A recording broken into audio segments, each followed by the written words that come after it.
All right, so before we halter, we're going to kind of talk about how to approach the horse.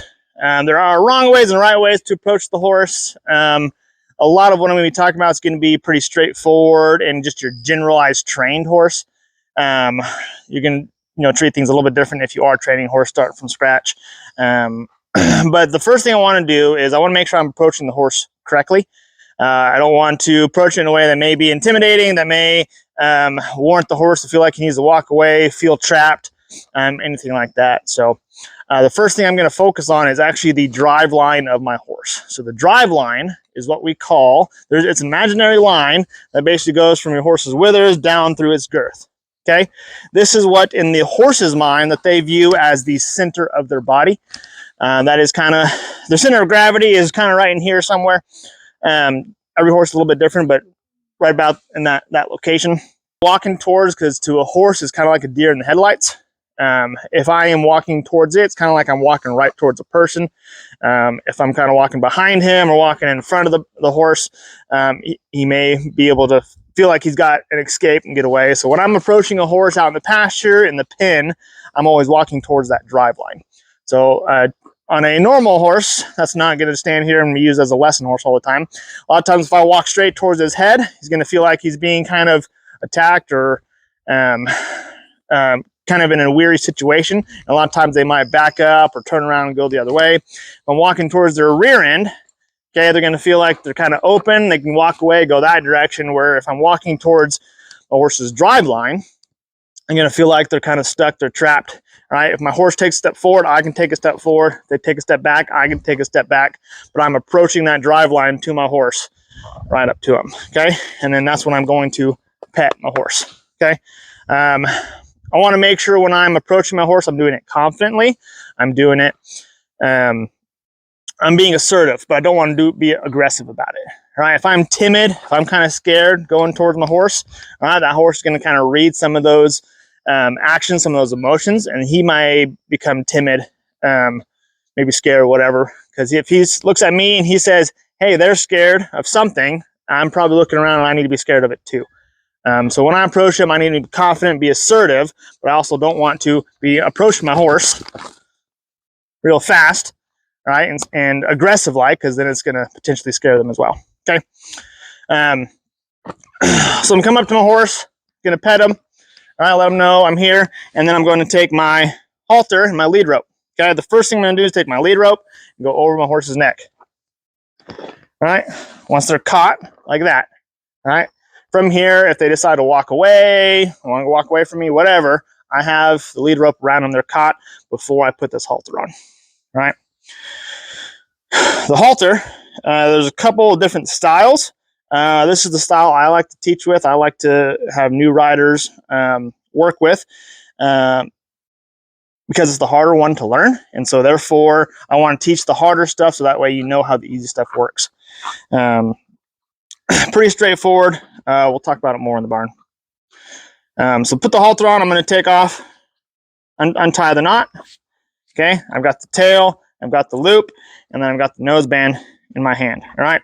If I've got a horse that's not super easy to catch, sometimes I'll try to do this and keep my hand attached to it. If I hold a horse I know is not going to walk away, I'm fine, just leaving it. But I always have it at least within arm's length. So if this horse decides just to walk away from me, whether another horse is walking by or there's food or whatever, I can reach and grab it just in case. All right. So I've got the loop, got the tail, and I actually put the loop and tail both in my left hand. Okay. From here, I'm going to take my right hand, go over my horse's neck, and hand myself the tail on the opposite side. All right. For some folks who may be vertically challenged, reaching over the head is not always the most efficient way or possible, especially if your horse is a little bit taller. All right. So if you can't reach over, you can even just take the tail and kind of throw it over like that, throw it to yourself to the other side. But if you can, I think the best way is to reach over, hand yourself the tail, just like that. Okay. From here, your halter is already kind of open, ready to go on your horse's muzzle. All right, so I'm going to go ahead and take my halter, put it up over their muzzle. Okay, just like that. All right. Then I'm going ahead and tie my knot. All right. So before I tie my knot, I also want to pay attention to where the nose band is, right? There's a wrong and a right place where this can go. It all depends on the horse's anatomical features on their face. All right, if I'm too high on his face, I'm going to have some of these knots, or if you have a nylon one that's got a buckle, it's got a little metal piece right here. I don't want this rubbing on that cheekbone right there. There's not a lot of padding between bone and skin right there. There's really not a lot of padding at all. So I don't want to be too high to where if that horse is walking around and I just got that knot rubbing on him, it's going to be uncomfortable, okay? So too high is a bad thing. I also don't want to be too low, okay? If I'm too low, right, I want my horse to be tied with a halter on and be structurally sound. If it's too low here, all right, on the bridge of his nose, right about here is where the nasal cavity opens up. So you can actually see when I take my finger in there, right, I'm at the top of that nasal cavity. There's not a lot of bone there. There's no bone right there. So I don't want this piece to be down too low on this narrow spot where there's not a lot of bone, because if he's tied and he decides to set back, something happens, he's scared, wants to pull away, and there's a lot of pressure on that halter, he could potentially break that bone, break his nose. So I want to make sure I am above where the nasal cavity goes into the skull, right, rather than just being with the skin. I want to be above that piece, but I want to be below that cheekbone. Okay, so I kind of got a little happy medium area right here. It's a good, I don't know, 4 inches or so, 4.5 inches, depending on the horse, of where I want my nose band to sit, right? Now, I say that, and when I tie my halter up, I always start a little bit high, okay? Because once I tie it, it's actually going to settle down a little bit more and be in that sweet spot.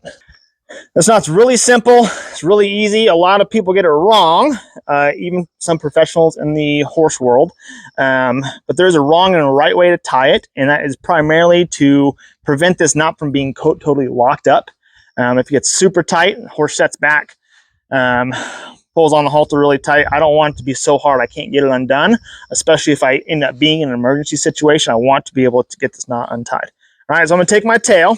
Okay, and I'm going to try to make sure I got all the slack out from the other side. I don't want to have this much tail. Okay, I've got a lot of slack over here, so make sure I get all my slack over. All right, take my tail, and I'm going to go through the loop itself. Okay, just kind of get some hair out of the way.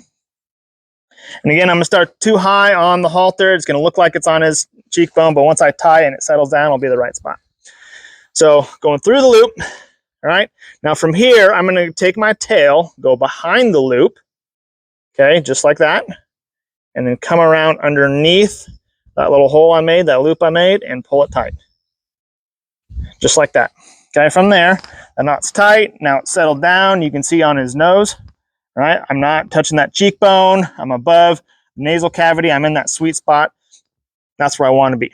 Okay, that is the knot you want to tie, because this knot right here, if he's going to set back, it's going to be cinched down real tight. I can still get it undone.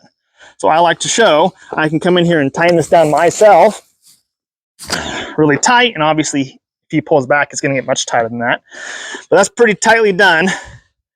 And if I'm in a situation where I need to get it off him now, an emergency situation, I want to be able to do so without having to take out my pocket knife and just cut it off and ruining my halter, right? So when it's nice and tight, all I have to do is push on the loop and push it up, and then push the tail in, just like this.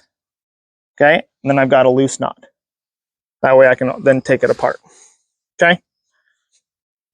Whereas a lot of people, with some of the first mistakes people tie wrong, they want to come here, go behind the loop, but instead of behind the loop, they actually go behind the tail piece up top, back over, and through. Okay? I see this all the time. I did the same motion, tied it just the same. I just tied it above the loop and not on the loop.